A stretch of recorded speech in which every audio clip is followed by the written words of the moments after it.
Nah, saya itu ingin juga ke Jakarta waktu itu, tapi ada saudara saya di Yogyakarta. Kita ke Yogyakarta aja, no. Terus akhirnya saya di Yogyakarta tinggal di rumahnya seorang Habib, gitu loh. Oh, di seorang Habib. Seorang Di daerah Habib. mana itu? Itu pas di belakang Gelail.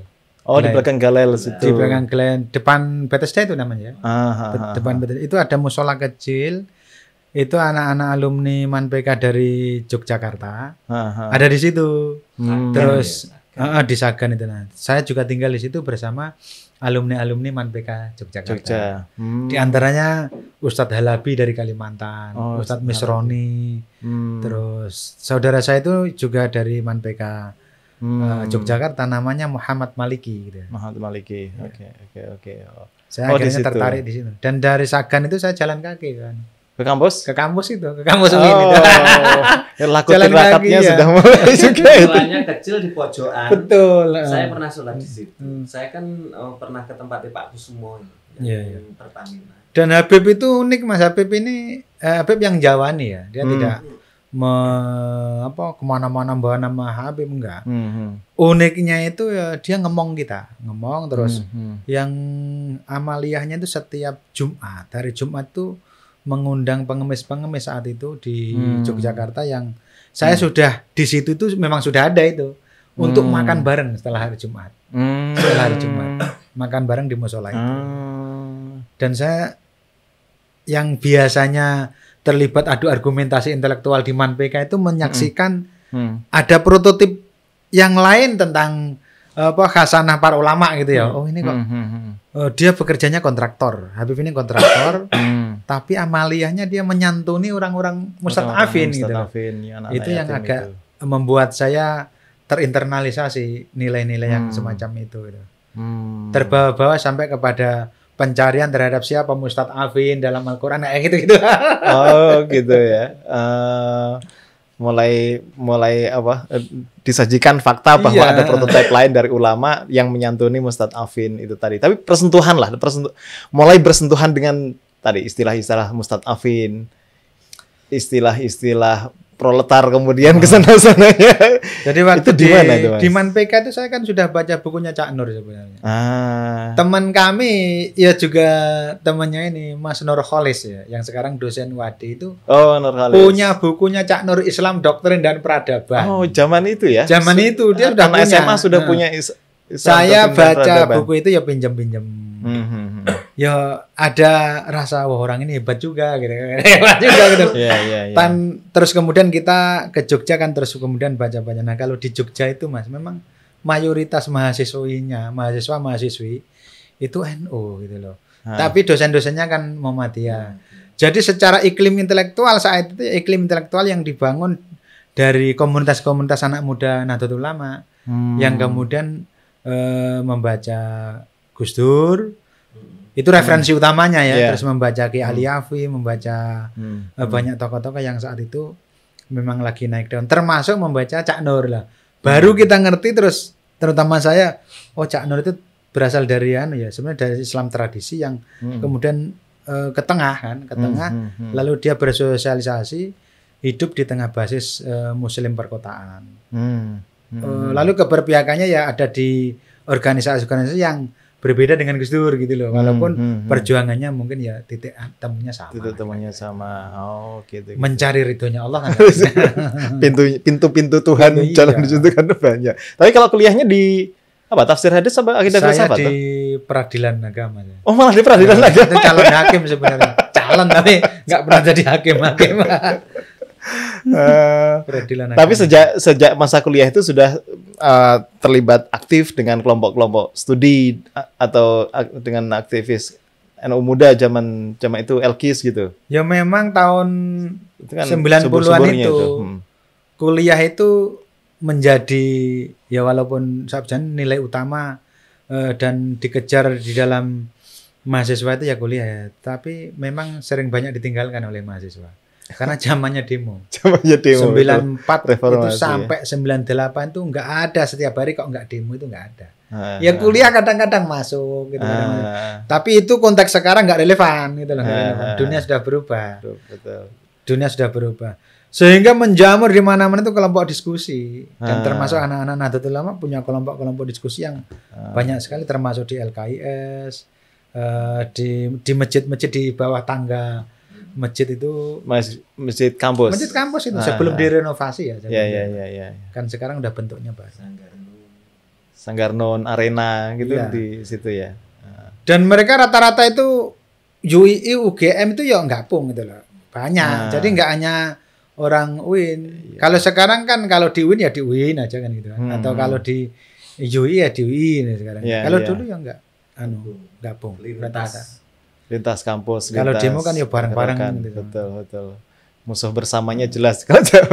Cuman saya bukan pemimpin demo. Walaupun kadang-kadang kalau demo itu di depan itu. Ya ada ya pemimpin demo itu kan ada sendiri. Tapi saya bergiat di majalah, saya menjadi PU majalah pada saat-saat itu. Majalah kampus. Advokasi bukan? ya. Oh, advokasi ya. Iya. Ya tokoh intelektualnya bukan apa kan kalau demo itu suaranya mesti kenceng gitu. Jadi orator. Oke. Lah terus kemudian awal ini masuk ke tema ke penulisan buku Cak Nurholik. Mulai kemudian kepikiran untuk kebanyakan pada saat itu kan mudahnya untuk cari uang itu kan nulis artikel di koran gitu. Tapi pilihannya kemudian kan bukan hanya mahasiswa ya. Dosen, intelektual. Kalaupun jadi buku itu kumpulan tulisan, bukan buku utuh.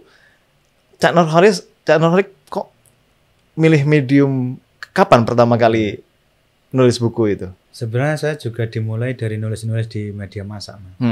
Saya pernah nulis di media massa, di Forum Keadilan pernah. Di majalah Gama, di Gatra pernah, di Kompas. Tapi lama-lama pertanyaan dalam diri saya ini mencari apa gitu. Setiap saat isunya berubah. Iya. Ini belum selesai, belum dipecahkan, ini berubah. Cara melihatnya akhirnya sangat mendorong kita untuk tidak bisa tenang di dalam melihat fenomena sosial ini. Akhirnya saya mulai berpikir saya harus menulis buku ini kan. Walaupun kadang-kadang saya masih menulis di koran. Akhirnya memang benar-benar saya tinggal itu nulis di koran itu. Padahal itu kan majalah bergengsi, Forum Keadilan pada zamannya itu kan majalah hukum yang luar biasa bergengsi, Gatra juga dan seterusnya itu, Kompas juga. Oh gitu ya. Ya kalau santri itu kan yang dicari kan apa Mas? Ya kalau makan itu ya memang sudah kewajiban kita mencari pengupah jiwa yang halalan thayyiban kan. Itu udah kewajiban kita, nggak usah dikata-katakan itu udah itu. Yang kedua yang penting itu kan apa? Apakah proses yang kita jalani semakin mendekatkan kepada sang pemilik hidup ini apakah enggak kan itu. Ketika saya nulis opini, saya tidak untuk mengukur yang lain ya, untuk diri saya sendiri. Saya itu terus-menerus nggak pernah mengalami ketenangan dalam proses hidup ini. Oh gitu ya. Karena temanya berubah-berubah. Ya kan aktualitas mencari aktualitas dan itu dibahas itu. Mungkin kalau dilihat ada manfaatnya tentu nggak ada yang tulisan nggak ada manfaatnya. Betul. Tapi aspek manfaat yang lebih besar itu saya kemudian meninjau lebih baik saya menulis buku gitu. Maka setelah saya sarjana itu saya sudah menerbitkan satu buku di penerbit Galang Press itu. Apa itu yang pertama itu yang keluar tentang itu? Islam apa ya? Islam Borjuis apa Islam apa itu ya? Oh yang pluralisme Borjuis ya. Dan saat itu Mas ya namanya mahasiswa kalau nggak membaca ilmu sosial itu mending pulang ke kampung. Gitu. Iya. Jadi saat itu mahasiswa dan mahasiswi otomatis dia bacaan-bacaannya adalah ilmu sosial. Ilmu sosial. Karena melihat realitas sosial ini yang sedang dicoba untuk diubah kan. Pemerintah rezim Orde Baru yang sedang ingin dicoba oleh teman-teman untuk diubah. Akhirnya kan sudah berubah. Tapi lama-kelamaan ini kan kacamata ilmu sosial kita itu terbatas. Namanya ilmu sosial ya punya keterbatasan sama seperti ilmunya Man PK nggak bisa untuk digunakan untuk ilmunya apa yang kelasnya yang lebih tinggi ya betul.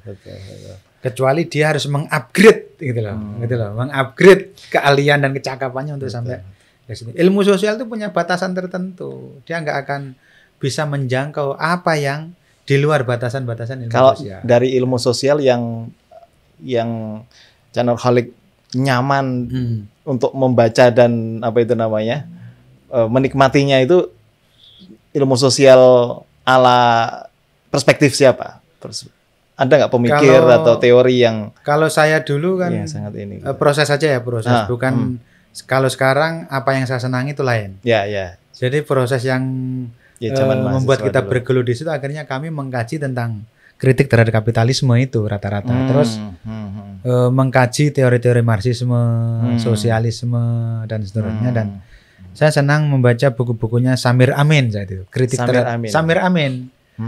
Samir Amin itu kan kritik terhadap neoliberalisme, globalisasi dan seterusnya dari orang yang tidak dari barat itulah, tapi dari Arab lah atau dari literatur yang bahasanya Arab. Yang bahasanya Arab. Terus yang kedua, ya secara otomatis kita membaca teologi pembebasan dan seterusnya. Tapi kulminasi dari semua proses ini disirkulasi oleh Gus Dur gitu loh. Pembacaan-bacaan ini ternyata disirkulasi oleh Gus Dur dalam tulisan-tulisan Gus Dur. Maka di akhir perjalanan ilmu sosial saya ya harus membaca buku-bukunya Gus Dur. Dan di akhir perjalanan Gus Dur itu nggak ada yang lain kecuali setiap Muslim, setiap orang yang tinggal di Nusantara ini ngomong tentang Pancasila. Gitu. Itu mustahil kalau intelektual nggak bicara tentang Pancasila karena itu bagian dari satu jalan hidup kita dan problem yang harus kita pecahkan. Bisa berdamai nggak dengan itu dan Gus Dur mencari jalan keluarnya di situ. Maka bacaan-bacaan ilmu sosial saya akhirnya bertemu dengan kecocokan dengan bacaan-bacaan Gus Dur. Saya juga baca Pak Amin Rais, baca Pak Syafi'i Ma'arif dan seterusnya itu baca semua. Oh gitu ya. Ya apa itu namanya ilmu-ilmu sosial. Sebentar. Ini ada Pak Yai Ma'arif sedang menuju ke sini kayaknya. Oh ya itu teman kita juga itu. Pripun Pak Yai ini sedang ngobrol sama. Oh masuk mawon.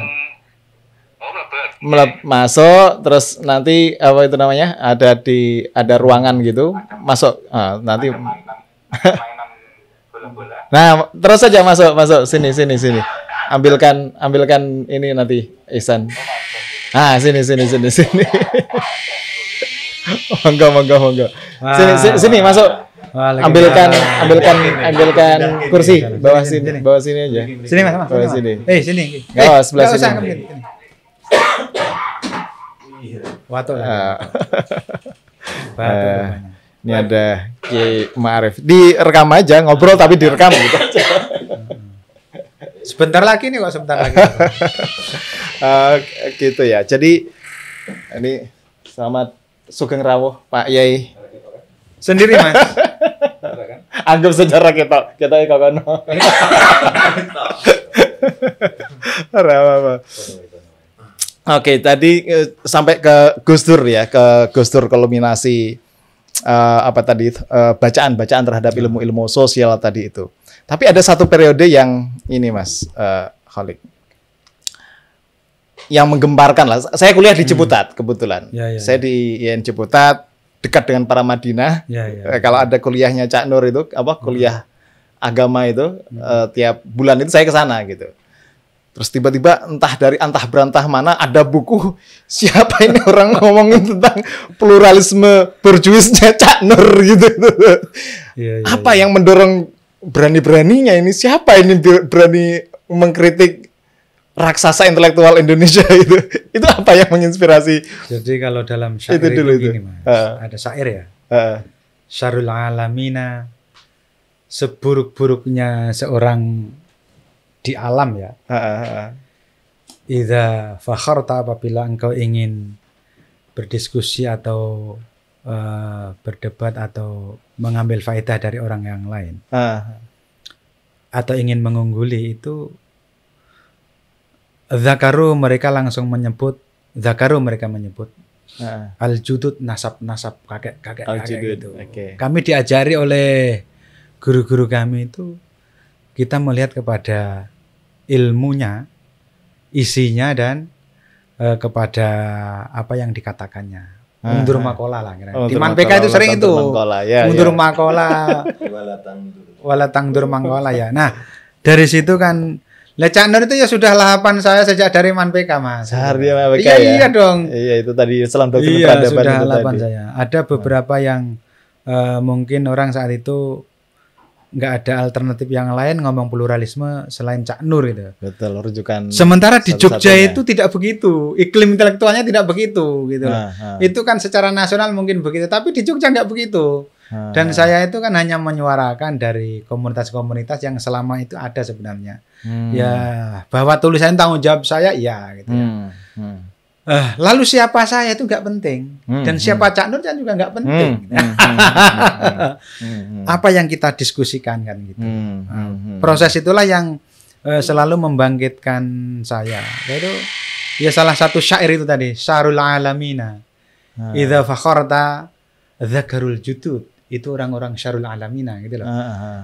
Yaitu orang-orang yang selalu menyebut nasab dan seterusnya itu. Kan abi gitu loh. Jududi. Al judud itu kan begitu. Saya mencoba menampilkan itu dalam bahasa ilmu, ya. Bahwa orang tidak setuju itu ya biasa. Dulu ulama itu berdebat biasa, Mas. Biasa. Imam Abu Hasan Al-Asy'ari itu menjadi Mu'tazilah selama 40 tahun. Berdebat dengan ulama-ulama Ahlussunnah biasa. Setelah itu dia beralih menjadi imamnya Ahlussunnah wal Jamaah, itu juga biasa. Kalau kita berdiskusi dengan menulis itu harusnya sudah sangat biasa dan biasa saja itu. Harusnya ada diskusi-diskusi yang lebih itu. Nah, sekarang aja kelihatan itu menjadi sulit iklim intelektual sekarang ini ya, karena nggak ada perdebatan-perdebatan ya. Karena ditampilkan perdebatan-perdebatan di publik itu ya perdebatan versinya Rocky Gerung, medsos gitu ya. Rocky Gerung dan yang serunya itu perdebatan antara Arteria dengan Pak Mahfud. Sementara ruang-ruang pemikiran kita sebenarnya tetap hidup di ranah-ranah pinggiran gitu loh, ranah-ranah pinggiran. Nah, ini yang harus kita kita gali kembali dan saya tidak menganggap Cak Nur itu sebagai musuh, apalagi Muhammadiyah, apalagi NU. Saya itu juga pernah mengkritik dalam tulisan ya Muhammadiyah, ya Cak Nur, mengkritik NU juga pernah saya dalam satu buku namanya Demoralisasi Kita NU. Nanti pada akhirnya generasi di bawah saya ada yang mengkritik saya juga nggak masalah gitu loh. Itu proses yang terus menerus sebenarnya. Proses yang terus dialektika itu ya, pemikirannya di situ ya. Ada tahap ketika kita sudah menjadi ini, kita nggak akan bisa lagi memiliki argumen. Karena ekspektasi kita tidak bisa wujud, mungkin keinginan kita tidak bisa terakomodasi dalam tulisan-tulisan. Nah, itulah kemudian saya menemukan itu di jalan tasawuf. Gitu. Oke. Sebelum masuk ke jalan tasawuf, spirit kritiknya Cak Nur Cholik itu kan spirit tadi itu ya, ada inspirasi spirit kritik terhadap kapitalisme itu tadi ya, teori Marxis dan segala macam, misalnya yang dikritik dari sisi Cak Nur itu adalah karakter berjuis dari konsep pluralisme, demikian pula ke NU itu namanya kritiknya demoralisasi gitu kan, karena kan mulai ada yang juga NU misalnya demoralisasi khitoh NU, aspek apanya yang disoroti saat itu? NU itu kan sudah kembali ke khitoh NU, bukan khitoh 26 ya, khitoh NU sejak 1984. Terus waktu salah satu periode kepemimpinan Kiai Hasyim Muzadi, itu kan tiba-tiba banyak tokoh NU yang mencalonkan menjadi wakil presiden. Itu kita kan kaget sebenarnya, Loh, begini, itu masih dalam tanda tanya. Nah, itu menjadi diskusi-diskusi di Yogyakarta, di berbagai tempat anak-anak muda menjadi diskusi. Saya itu hanya bagian kecil di antara mereka dan kebetulan berani menuliskan dalam tulisan. Gitu. Bahwa kalau memang melakukan mencalonkan itu ya mundur gitu loh. Intinya itu. Supaya regenerasi tetap jalan, proses-proses kekhawatiran bahwa NU tidak kebagian kekuasaan atau terpinggir dari kekuasaan itu ya bisa terjawab. Tapi proses kaderisasi di NU tetap jalan. Ya kan nggak ada salahnya juga kalau misalnya mundur, kan bagus juga. Kader-kader NU juga masih banyak kok. Bahkan banyak juga yang nggak bisa tertampung di dalam Jamiah juga banyak. Tetap menjadi NU. Ya banyak sekali. Ya termasuk saya itu kan ya tetap ada di pinggiran aja saya itu. Ya gitu ngurus di ranting kultural. aja saya itu. Saya Katib Surya Ranting saya itu. Gitu. Katib Surya Ranting saya itu. Turunnya jauh dari pusat ke ranting. Turunnya terlalu jauh. Tapi kualitasnya bukan sembarang ranting gitu. Gitu ya. Ingat Syahrul Alamina itu tadi. Syahrul Alamina. Idza fakharta Zakarul Judud. Itu Syahrul gitu. Alamina. Itu salah satu biru puisi yang saya siapa gitu kutip-kutip ya. itu ya. Saya kutip. Syahrul Alamina. Memang harus mengkritik dengan cara yang baik. Loh, kalau dengan teori, dengan untayan-untayan kata itu kan ya nggak masalah. Gitu. Dari mana Cak Khalid itu punya energi gitu ya? Punya energi untuk tadi itu merumuskan kritik itu dengan bingkai teori, dengan mengoleksi banyak data dalam bentuk buku. Kan itu butuh tirakat juga tuh orang nulis buku itu kan, apalagi ya saya dosen. Dosen itu banyak urusan administratifnya, malah nggak pernah nulis buku gitu. Energi spirit itu gimana itu menjaganya, vitalitasnya? Saya itu kadang mengolah dengan pikiran, mengolah dengan pikiran dari realitas-realitas ayat-ayat kauniyah. Saya melihat adik-adik kelas saya, saudara Mukhlisin, dia di bidangnya orang berhasil gitu. Saya nggak mungkin bisa mencapai bidang seperti Pak Mukhlisin. Kang Samsul demikian juga, saya nggak mungkin bisa mencapai. Saya itu bisanya dalam dunia tulis menulis, saya nggak bisa berdagang. Dan sudah saya coba berkali-kali berdagang dan selalu bangkrut. Oh, pernah ya dagang ya? Berkali-kali itu udah itu. Berkali-kali bangkrut, dan ya refleksinya memang makom saya bukan seorang bergerak di bidang tijaroh gitu. Baik tijaroh proposal ataupun tijaroh yang beneran. Tijaroh proposal. Saya nggak bidangnya itu, kemudian menulis ini. Itu saya olah dari. Saya menempati tempat saya terima dengan lapang dada. Terus yang kedua, untuk menyangga itu kan memang berat di tengah situasi sahabat-sahabat kita yang sudah menjadi DPR, sudah menjadi direktur dan seterusnya. Nah, godaan itu harus punya kekuatan batin. Saya sering dan itu harus punya guru. Saya punya guru-guru spiritual lah kira-kira, guru-guru tarekat yang membimbing saya secara ya ngobrol, ketemu. Tapi memang saya sejak dulu itu karena sudah terbiasa dengan orang-orang kecil ya. Guru-guru saya itu enggak tokoh-tokoh terkenal. Dia mursyid tarekat tapi ya pekerjaannya petani. Dia kesehariannya bertani. Ya guru ngaji biasa, tidak memiliki pesantren yang besar. Ya orang punya guru pesantren yang besar bagus. Tapi kebetulan saya diarahkan oleh Allah melalui wasilah guru-guru yang kecil ini. Nah ini ngecas ya. Ya. Terus saya sering silaturahmi, dan pekerjaan saya sebelum saya di Cepoko Jajar itu yang mengorganisir pertemuan-pertemuan anak-anak muda. Saya sering datang. Nah, dengan bertemu orang, silaturahmi itu memperpanjang umur kita. Itu kan hadisnya udah jelas. Ya. So, saya seorang yang mempercayai hadis-hadis Nabi gitu loh. Yakin saya sangat percaya. Barang siapa yang banyak silaturahmi dia dipanjangkan umur, rezekinya dilapangkan dan seterusnya. Saya sering mendatangi, dan bahkan adik-adik kelas saya kunjungi rumah-rumahnya gitu loh. Saya kunjungi tempat kosnya, saya kunjungi. Dan saya mengambil teladan itu dari senior-senior saya yang bahkan sampai sekarang itu tidak banyak senior saya yang tahu rumah saya. Itu saya termasuk ini refleksi bagi saya, dan saya tidak akan menerapkan ini. Walaupun senior ini sangat-sangat dekat dengan saya, sangat dekat. Bahkan rumah saya nggak pernah ditengok, nggak pernah berkunjung. Segan mungkin ini ya, adik kelas tak sudah. Mungkin dia sibuk, Mungkin, atau dia memang memilih amalan yang nah, lain. Cara ini nggak saya tiru gitu loh. Cara amal seperti itu saya nggak tiru saya. Makanya ke rumahnya saudara Mukhlis ini saya sangat sering ke tempatnya Mas Samsul. Dan sekarang ke rumah sampean. Kalau harusnya saya mau ngotot-ngotot dan saya senior, sampean harus datang ke rumah saya. Sampean harus bayar 10 juta gitu loh. Harusnya, tapi kan amal itu tidak saya tempuh. Guru-guru saya melarang itu semua. Guru saya pernah mengatakan, sebarkan ilmu-ilmu yang telah engkau pelajari dengan diolah dulu. Jangan blegeran, misalnya kamu mimpi ketemu Syekh ini diomongkan, jangan begitu. Jangan begitu. Ya kadang itu kan mabuk begitu. Itu namanya. Yang puber tasawuf itu kan begitu biasanya. Mabuk itu namanya. Mabuk. Diolah dulu. Begitu Mas. Energi dari situlah Mas memperkuat kita. Ada kalanya kita mengalami istilahnya fisik lemah. Itu kita jadikan refleksi aja. Ya nggak ada orang yang terus menanya kuat itu nggak ada. Supaya kita refleksi bahwa ketika kita kuat, di mana lemah dalam diri kita. Ketika kita lemah, di mana kuat perginya itu. Itu kita supaya mengolah terus. Kemana dan siapa ini yang kuat dan siapa yang lemah. Siapa yang membuat lemah dan siapa yang membuat kuat. Itulah kita akhirnya akan mengantarkan pada penglihatan bahwa ada zat yang maha kuasa, yang al-muharrik yang sesungguhnya.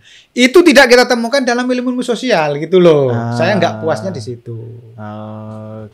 Tapi proses untuk melakukan pergerakan itu terus-menerus kita lakukan semampu kita. Gitu. Kalau teknisnya kan ya banyak guru-guru tarekat, guru-guru spiritual juga nanti sampean bisa sharing.